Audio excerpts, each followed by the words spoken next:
예, 이 전해드린 대로 이재명 대표와 한동훈 장관은 체포동의안 표결에 앞서서 이 치열한 법적 논리 대결을 펼쳤습니다. 네, 자세한 내용 백성문 변호사, 장현주 변호사와 함께 짚어보도록 하겠습니다. 안녕하세요. 네, 안녕하세요. 자, 먼저 어제 있었던 한동훈 장관과 이재명 대표의 주요 발언부터 들어보시겠습니다. 이 사건의 일견 복잡해 보이지만 사실 매우 단순합니다. 성남시라는 지자체에서 일어난 이재명 시장과 특정 업자들의 정경유착과 지역 토착 비리로서 비유하자면 영업사원이 100만 원짜리 휴대폰을 주인 몰래 아는 사람에게 미리 짜고 10만 원에 판 겁니다. 여기서 주인은 90만 원의 피해를 본 것이지 10만 원이라도 벌어준 것 아니냐는 변명이 통할 수는 없을 겁니다.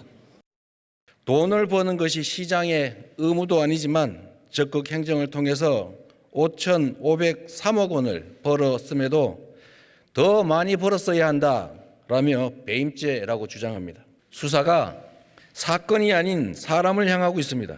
목표물을 잡을 때까지 하는 사법 사냥입니다. 자, 한동훈 장관은 이제 대장동 사업을 단군 이래 최대 공익 사업이 아니고 단군 이래 최대 손해다. 자, 이렇게 이야기를 했습니다.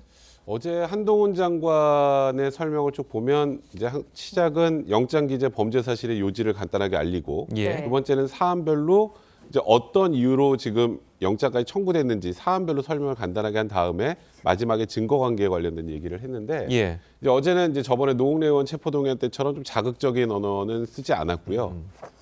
일단은 이게 판사 앞에서 하는 얘기라기보다 국민들한테 지금 이 범죄 사실이 이런 겁니다라고 최대한 쉽게 비유를 들어서 설명을 하는 그런 방식을 택했던 것 같은데요. 그러니까요. 그러니까 지금 이재명 대표는 이 대장동 사건과 관련해서 말씀하셨던 것처럼 뭐 단군 일의 최대 공익 환수 사업, 최대 치적이라고 얘기를 하지만 한동훈 장관의 비유는 휴대폰 100만 원짜리를 직원이 아는 사람과 짜서 10만 원에 팔면 10만 원을 번 겁니까? 90만 원 손해를 본 겁니까? 그럼 아마 국민들은 90만 원 손해를 본 거죠라고 생각하시겠죠? 그렇죠. 그게 바로 대장동 사건이다. 이런 방식으로 어제는 국민들에게 이 사안을 좀 쉽게 설명하는 방법을 택했던 것 같습니다. 예. 네, 이어진 신상 발언에서 이제 이재명 대표는 혐의 내용이 참으로 억지스럽다라면서 이제 적극 행정을 통해서 5,500여 원을 벌어줬는데 이게 왜 범죄냐 이런 주장을 펼쳤거든요.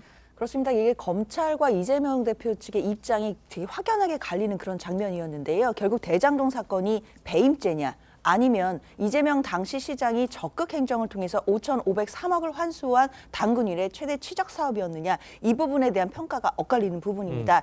사실 이 부분에 대해서는 배임죄라는 것이 원래 좀 입증하기가 굉장히 까다로운 범죄 중에 하나인데요. 왜냐하면 그 당시의 배임의 고의를 입증해야 되기 때문입니다. 지금은 모든 증거 자료를 가지고 이제 검찰이 파악하고 있다라고 하지만 결국에 이재명 당시 시장이 대장동 관련된 부분들을 결재하고 뭐 설계하고 이 과정에도 배임의 고의가 있었다라는 부분을 입증해야 됩니다.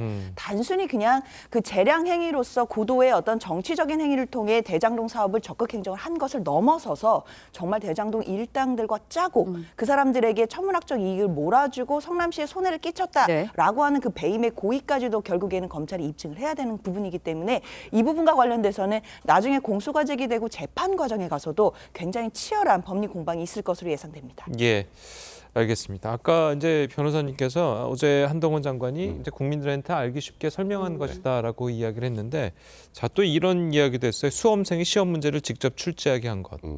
자, 이런 표현은 또 어떻게 보셨습니까? 그러니까 이 대장동이나 위례 사건과 관련해서 이제 생각을 해보면 항상 이제 소위 말하는 대장동 일당이라는 표현들이 나오죠. 김만배, 남욱, 뭐 정영학 등등. 근데 이 사람들과 예를 들어서 경기도 성남시가 짜고 무언가를 하게 되면 다른 제3의 사람이 사업자로 선정되거나 하기가 어렵겠죠.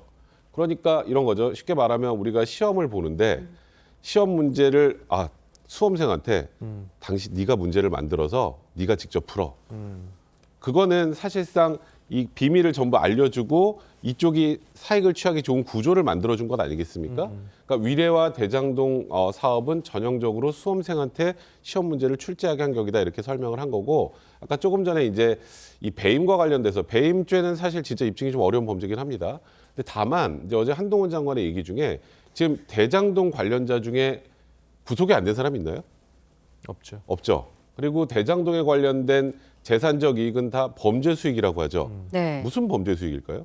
그러니까 사실상 이게 배임죄에 해당한다는 걸 전제로 범죄 수익이라는 걸 지금 재판부가 이제 영장 청구하고 지금 재판을 가지고 판단하고 있기 때문에 이 배임죄 여부에 대해서도 일단 한동훈 장관의 입장에서는 사실상 법원의 판단이 끝난 것 아니냐 이런 입장을 밝힌 겁니다. 예. 네, 그런가 하면 성남 FC 상것과 관련해서는 한동훈 장관 후불제 뇌물 사건이다라고 표현을 썼습니다. 어떤 의미라고 봐야 될까요? 일단 성남 FC 사건은 잘 아시다시피 제3자 뇌물 혐의인데요. 결국 이 제3자 뇌물은 부정한 청탁과 대가성이 핵심 쟁점이 됩니다. 그러니까 이제 성남시가 기업들로부터 부정한 청탁을 받고 그 대가로 성남 FC에 후원금을 내도록 했다라는 것이 검찰의 시각입니다.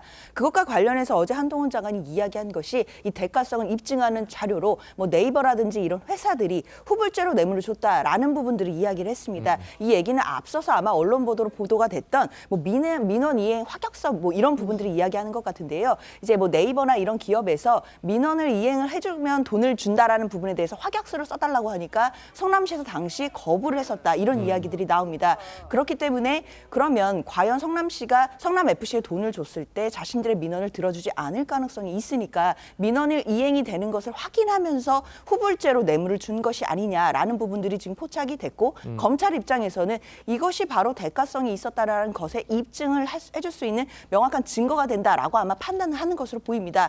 그러나 후불제로 뇌물이 주어졌다. 즉 네이버나 이런 기업들이 성남시가 민원을 이행해주지 않을 것을 염려했다라는 부분은 또 뒤집어 생각해 본다면 그 당시 즉 성남FC에 광고비를 낼 당시에 성남시가 그만큼 이 민원이나 부정한 청탁에 대해서 확실한 대가성을 보증해주지 않았기 때문에 그런 신뢰관계가 없었던 것이 아니냐라는 또 반증의 요소로 쓰일 수도 있기 때문에요. 예. 결국 법정에 가서 가려지겠지만 이재명 대표 입장에서는 계속해서 이 성남FC와 관련해서는 광고 계약에 따른 광고비였고 전혀 대가성이 없다라고 부정하고 있기 때문에 앞으로 좀 더 첨예하게 다퉈질 영역이다라고 보입니다.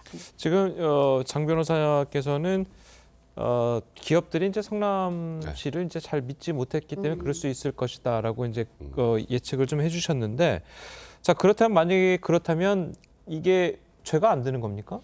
저는 그거랑은 좀 무관한 것 같은데요. 아까 조금 전에 말씀하셨던 것처럼 확실한 신뢰관계가 없었을 수 있죠. 네. 그러니까 믿지 못하니까 돈을 뭔가 민원이 해결된 다음에 준 것 아니겠습니까? 예. 그 자체가 사실 만약에 그렇다면 그 자체가 뇌물이죠. 가장 중요한 건 성남 FC 사건에서 일단 두산이나 네이버가 줬던 돈은 일단 명목이 광고비입니다. 네. 그 정도 금액의 돈이 가면 아마 모든 선수의 유니폼이나 광고판은 두산과 네이버로 도배가 되는 게 정상이죠. 그렇죠. 본 적 있나요? 제대로 본 적 없습니다. 근데 그게 광고비가 될 수 있을까요? 그렇기 때문에 한동훈 장관이 광고비인데 광고를 하지 않는 광고. 좀 이상하잖아요. 그렇다 보니까 이거는 형식은 광고비지만 실질적으로는 민원 해결의 대가다. 그럼 그게 이제 전형적인 이제 우리가 통상 얘기하는 부정한 청탁에 의한 이 제3자 뇌물죄에 해당하는 그 연결고리 아니겠습니까? 그래서 어제 일단 한동훈 장관의 얘기대로라면 제3자 뇌물죄 성립 가능성이 매우 높은 그런 사안이라고 봐야 될 것 같습니다. 예. 네, 한동훈 장관은 이 대표 체포동의안이 부결된 이후에도 앞으로 수사와 관련한 입장을 밝혔습니다. 직접 들어보시죠. 검찰이 지금 굉장히 뭐 정치적으로 중요한 분에 대한 사건이긴 하지만 그래도 검찰 입장에서는 통상의 형사 사건입니다. 통상 사건, 형사 사건 수사하듯이 진행할 거라고 생각하고 특별히 제가 아는 건 없습니다. 네, 들으신 대로 한동훈 장관 통상의 형사 사건으로 진행할 것이다라고 이야기를 했습니다. 그럼 구속영장을 다시 재청구할 수도 있다라고 받아들여도 될까요? 그렇게 보는 것이 맞는 것 같습니다. 물론 한동훈 장관으로서는 어제 좀 중립적인 입장에서 본인이 이 부분에 대해서 건건히 보고를 받지 않기 때문에 알 수 없는 것이고 통상의 형사 사건대로 진행이 될 것이다라고 말씀을 하셨는데 그 얘기 자체가 사실은 이제 새로운 구속영장 청구가 계속해서 이어질 수 있는 가능성을 내포하고 있다라고 분석할 수밖에 없습니다. 사실 검찰 입장에서는 야당 대표에 대한 수사이고 그 범죄 혐의 하나하나가 굉장히 중대한 혐의이기 때문에요. 이 정도 수사를 벌여놓고 영장 청구를 안 하는 것 자체가 자기 부정이 될 수 있습니다. 이런 중요한 사건에 대해서 영장 청구를 안 하게 된다면 결국 검찰로서는 본인들이 수사의 정당성마저도 지금 공격당할 수 있는 상황이기 때문에 당연히 영장 청구는 수순이라고 보이고요. 사실 또 그렇지만 이재명 대표 입장에서는 뭐 도주 우려도 없는 것이고 증거를 인멸할 가능성도 없고 특히나 이 증거인멸 가능성과 관련해서는 이미 검찰에서 차고 넘치는 증거를 갖고 있다고 하는 마당이니까 그럼 더 이상 이재명 대표가 인멸할 증거도 남아있지 않은 않는 것이고 검찰 입장에서도 하루빨리 그냥 기소를 해서 그 법정에서 유죄를 받아내는 방법이 훨씬 더 검찰 입장에서 더 나은 거 아니냐라는 이야기들도 있기 때문에요. 그렇지만 그럼에도 검찰 입장에서는 구속영장을 재청구해서 계속해서 영장이 올 가능성이 높다라는 생각이 듭니다. 예. 하나만 좀 말씀드리면 이 영장과 관련해서 구속영장, 그러니까 일단 이재명 대표와 민주당에서 가장 많이 얘기하는 게 아니 지금 우리나라에 이재명 대표를 모르는 사람이 어디 있다고 어디를 도망가겠느냐.